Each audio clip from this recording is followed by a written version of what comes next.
Hey, strong people, Kalle Beck here from StartingStrongman.com, and I want to bring a little strongman news. Haven't done one of these videos in a while. Had to take a little break from it. Well, we're not going to talk about that right here. Done a couple of podcasts with the events recently, but first off, I have some exciting news. There's a Santa Monica Classic, which is hosted by Martins Lisis and Romark and a team, and there's more exciting news coming out on that. And they have they asked me if I want to do the commentary for the live stream, which is going to be on Martins' YouTube channel. So very excited to do that. That's going to be June 28th and 29th down on the Santa Monica Pier. Has a bunch of different people, Gymnasia, a bunch of pros there. There's a great 90 kilo class, two women's classes as well. Really excited to do that. You can check out more information.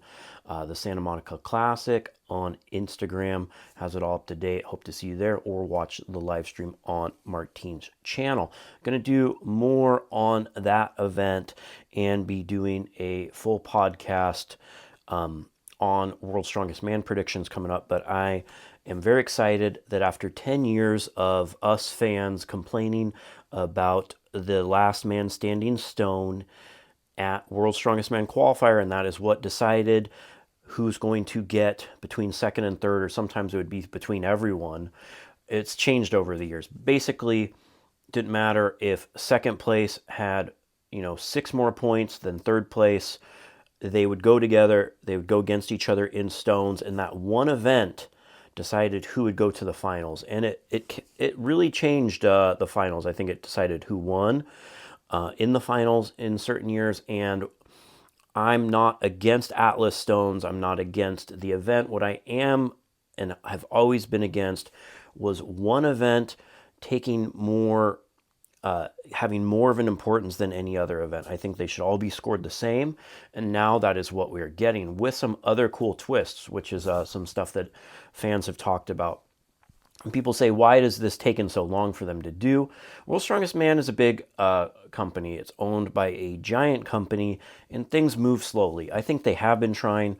Problem is, it's a TV show, and they were trying to find a TV solution to make it so the stones were exciting because, someone would have enough of a lead, they'd only do enough to win, etc. And I think they found a really good way to do that. It might have taken 10 years, but I think this is going to go really well. And I think it's important to note, no matter how long it took, when these organizations get something right. Because people like me are always critical, fans are critical, and I think we need to highlight when they do things right as well. So basically, don't take everything I say in this video word for word. I do have some official, statements from it, but this is my interpretation of it. Reach out to World's Strongest Man and all that for clarification. Don't go, oh, well, I said this, because I could be wrong. And that's kind of the job of pundits and analysts, or whatever you want to call me. People, talking in their basement. So basically now all athletes will compete in all 5 events. And the 5th event of the heats will no longer be a qualification battle between second and third. All athletes will gain points towards qualification just as they've done in 4 events. So basically it's scored the same. If you get 10 points for winning the stones, you get 10 points for winning the stones. You could, end up going from third to first, fourth to first. Depends on what the point spread of that is going forward, 6 points, whatever it is. And then the top 2 from each heat will, of course, then qualify. And likewise, first place after 4 events in the heats will no longer qualify directly to the final. So that means there's not an advantage to getting first in that way.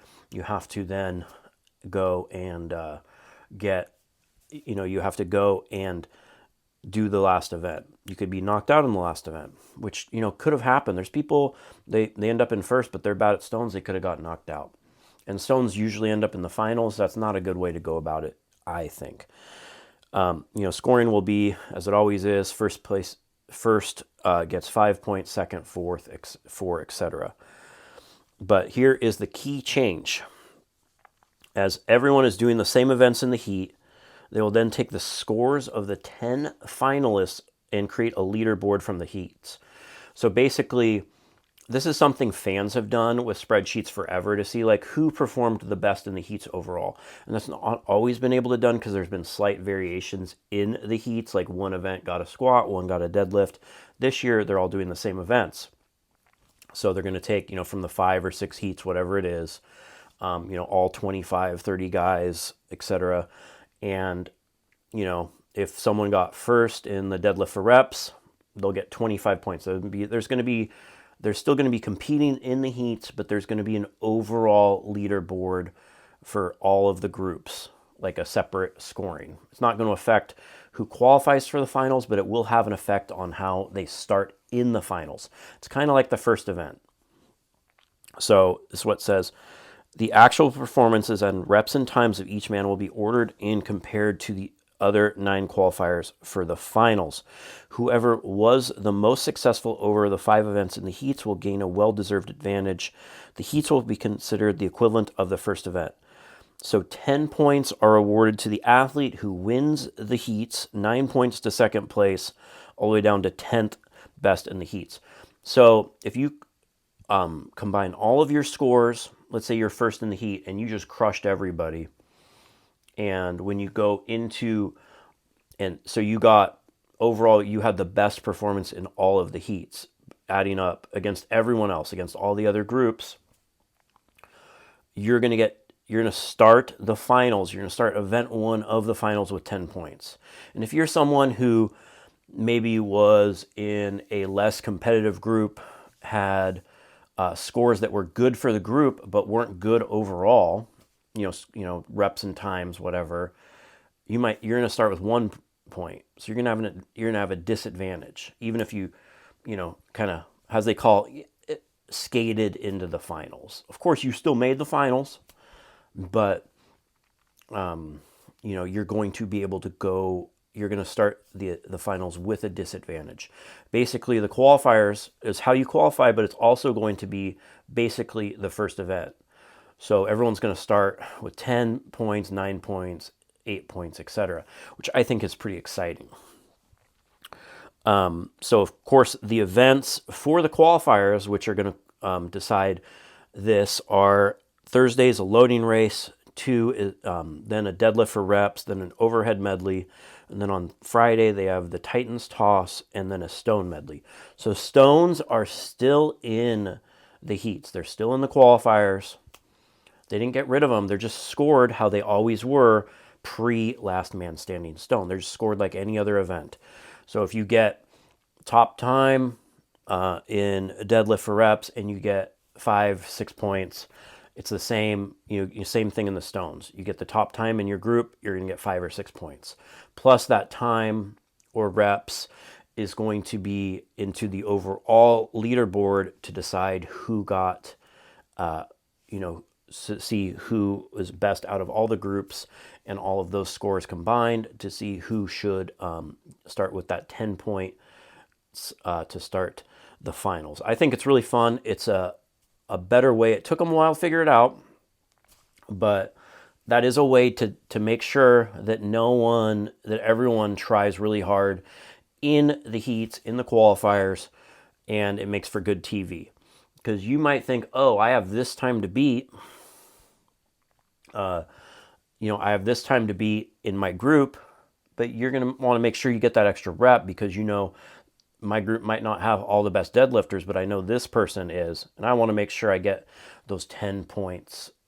I want to get as many points to start the finals as possible. And I guess the disadvantage is, could it lead to more injuries? It could.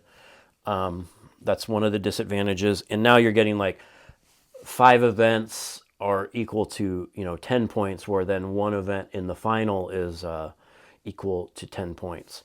But those qualifying events were previously equal to 0. So I still think it is a good advantage, and I'm happy with it. I hope I explained this well. Again, reach out to official World's Strongest Man and everything for full clarification. That's how I see it, or ask in the comments, and I'm happy to discuss this back and forth. But overall, seems like a fun rule. I think it might be a little bit more confusing to some of the international athletes where English is not their first language. So I hope There's an effort where the organizers reach out to them individually to talk it over to make sure they understand what this is. And it is a pretty big change, and it would have been nice if it was announced sooner for the athletes, but that's always how it goes in strongman. It seems things should be announced sooner, especially in World's Strongest Man. But I am just happy they made the change as a fan, as a viewer, as someone who follows the sport, and I hope this leads to more good changes. And I would like to hear your comments and opinions in the comments below, and let me know what you think.